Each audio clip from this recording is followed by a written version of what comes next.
নমস্কাৰ বন্ধুসকল, মই হিৰেণ। আজি মই আপোনালোকক এই ভিডিঅ'টোৰ জৰিয়তে 2024 চনৰ জানুৱাৰী মাহটোত তুলা ৰাশি ব্যক্তিসকলৰ কেনেদৰে পাৰ হ'ব তাৰে সম্পূৰ্ণ বিৱৰণ আপোনালোকৰ আগত আগবঢ়াইছোঁ। প্ৰথমে মোৰ চেনেলটো আপোনালোকে ছাবস্ক্ৰাইব কৰি ল'ব, যাতে মোৰ পিছৰ ভিডিঅ'বিলাক আপোনালোকে সহজে লাভ কৰিব পাৰে। লগতে মোৰ ভিডিঅ' যদি ভাল লাগে তেন্তে লাইক আৰু শ্বেয়াৰ কৰিব, কমেণ্ট কৰি আপোনালোকৰ মনৰ ভাৱ প্ৰকাশ কৰিব। এতিয়া মূল বিষয়লৈ। এই মাহটোত আপোনাৰ পাৰিবাৰিক জীৱনৰ ক্ষেত্ৰত এনেধৰণৰ আপোনাৰ পৰিয়ালৰ সদস্যসকলৰ মাজত এখন সভা অনুষ্ঠিত হ'ব আৰু আপোনাৰ পুৰণি কিবা এটা বিষয়ে গম্ভীৰভাৱে আলোচনা হ'ব। ইয়াত আপোনাৰ চিন্তাও গুৰুত্বপূৰ্ণ হ'ব আৰু সকলোৱে ইয়াক মনোযোগেৰে শুনিব। সমাজত সন্মান বৃদ্ধি পাব আৰু সকলোৱে আপোনাক সন্মান কৰিব। আপোনাৰ পৰিয়ালৰ সদস্যসকলেও আপোনাৰ সৈতে সুখী দেখা যাব। যিকোনো বন্ধুৰ সম্পৰ্ক নিশ্চিত কৰিব পাৰি। আপুনি তেওঁলোকৰ বিয়ালৈ নিমন্ত্ৰণো পাব। ঘৰত সকলো শান্তিপূৰ্ণ হ'ব আৰু কোনো ধৰণৰ সমস্যা নহ'ব। ব্যৱসায় আৰু চাকৰিৰ ক্ষেত্ৰত এনেধৰণৰ এই মাহটোৱে ব্যৱসায়ৰ ক্ষেত্ৰত শুভ ফলাফল দিব। এই সময়ছোৱাত আপোনাৰ নতুন ব্যৱসায় কৰাৰ বা আগৰ ব্যৱসায় বৃদ্ধি কৰাৰ ধাৰণা থাকিব আৰু আপুনি ইয়াক লৈও উৎসাহিত হ'ব। বজাৰত আপোনাৰ প্ৰতিযোগীসকলৰ পৰা সাৱধান হ'ব, কিয়নো তেওঁলোকে আপোনাক অসৎ কৰিবলৈ চেষ্টা কৰিব। যদি আপুনি এটা কাম কৰে তেন্তে তাৰ পৰা কামৰ বোজা হ্ৰাস হ'ব। ইয়াৰ বাবে আপুনি আপোনাৰ বেছিভাগ সময় পৰিয়াল বা ব্যক্তিগত কামত দিব পাৰিব।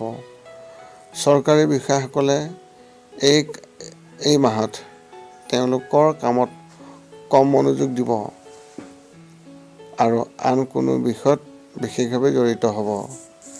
শিক্ষা আৰু কেৰিয়াৰ ক্ষেত্ৰত এনেধৰণৰ যদি আপুনি উচ্চ শিক্ষা প্ৰাপ্ত কৰাৰ বাবে পৰীক্ষাৰ বাবে প্ৰস্তুতি চলাই আছে তেন্তে এই মাহত কোনোবাই এনে এজন ব্যক্তিৰ দ্বাৰা নিৰ্দেশিত হ'ব যি পিছত অতি উপযোগী হ'ব।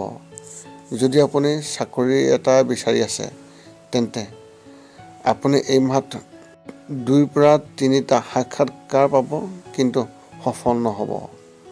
এনে পৰিস্থিতিত নিৰাশ হোৱাৰ পৰিৱৰ্তে তেওঁলোকৰ পৰা শিকিবলৈ চেষ্টা কৰক। আপুনি উন্নত ফলাফল পাব। বিদ্যালয়ত শিক্ষা গ্ৰহণ কৰা ছাত্ৰ-ছাত্ৰীসকলে নিজৰ বাবে কিবা এটা নতুনকৈ কৰিবলৈ চেষ্টা কৰিব, কিন্তু ইয়াত কিছু বিপৰীত হ'ব পাৰে। গতিকে আগতীয়াকৈ সাৱধান হ'ব আৰু ভুল কোম্পানীৰ বন্ধুবৰ্গৰ পৰা দূৰত থাকিব।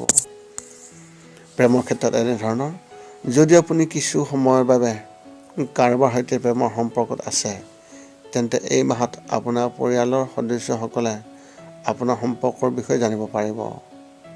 যদিও ঘৰৰ এজন সদস্যৰ পৰা সমৰ্থন থাকিব, ই ইমান কাৰ্যকৰী নহ'ব। যদি আপুনি অবিবাহিত আৰু জীৱনসংগী বিচাৰি আছে তেন্তে এই মাহত আপুনি কাৰোবাৰ সৈতে বাৰ্তালাপ আৰম্ভ কৰিব পাৰিব, কিন্তু ই বেছিদিন নাথাকিব। বিবাহিত লোকসকল তেওঁলোকৰ সঙ্গীৰ সৈতে সম্পৰ্ক শক্তিশালী হ'ব আৰু আপুনি তেওঁলোকক ভালদৰে জানিবলৈ সুবিধা পাব।